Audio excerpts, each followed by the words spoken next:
Hi, my name's Jonathan Hicks and I'm at Aircon, and today I'm joined by... Ken. Tim. And we've just finished playing A Few Acres of Snow.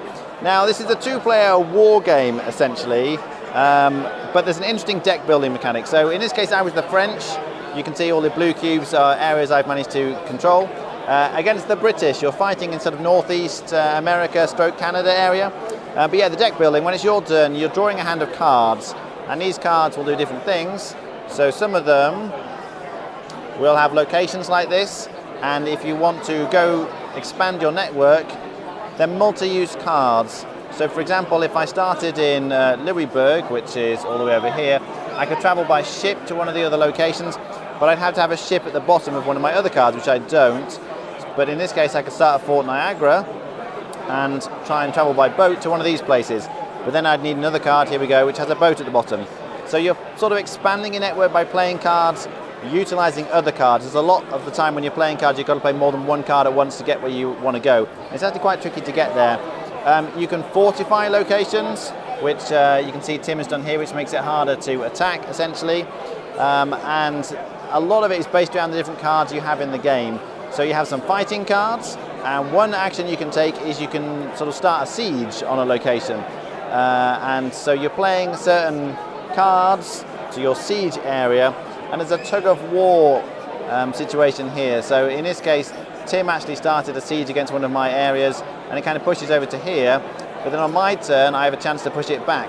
And if it starts your turn in your area, then you win the siege. So it's quite a nice mechanic in terms of fighting backwards and forwards for the particular locations. What you're really aiming for is to control as many locations as you can, because at the end of the game, you're getting points. You see the purple symbols here for different locations that you control. If you manage to upgrade it, one of the actions you can do is upgrade your location from a cube to a disc. But again, you have to play the corresponding card. So if I wanted to upgrade Louisburg, I have to play the Louisburg card, and I could upgrade it to a disc. There's economy in the game, so you're kind of getting money in various ways, and there's some cards which will let you get money. So as the French, I can get money by playing these fur cards, which is quite handy. But Tim does it with ships. It's very asymmetrical, a lot of different things on each side in terms of different kinds of cards in the decks, etc. But one other important thing is you can add cards to your deck. So there's a large selection of cards you can pick from. You have to pay the money at the top left to get the cards. You add them to your deck, and then, for instance, you could use this when engaging in a siege. So you keep going until a lot of the cubes have come out, and then you count up points, and whoever has the most points is the winner. That's a very brief overview. There's quite a lot more going on, but they'll probably talk about it in the opinions. All right, what do we think?